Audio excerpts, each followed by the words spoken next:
فقلت استغفروا ربكم إنه كان غفارا يرسل السماء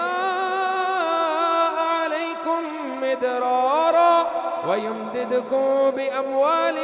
وبنين ويجعل لكم جنات ويجعل لكم أنهارا ما لكم لا ترجون لله وقارا وقد خلقكم أطوارا ألم تروا كيف خلق الله 7 سماوات طباقا وجعل القمر فيهن نورا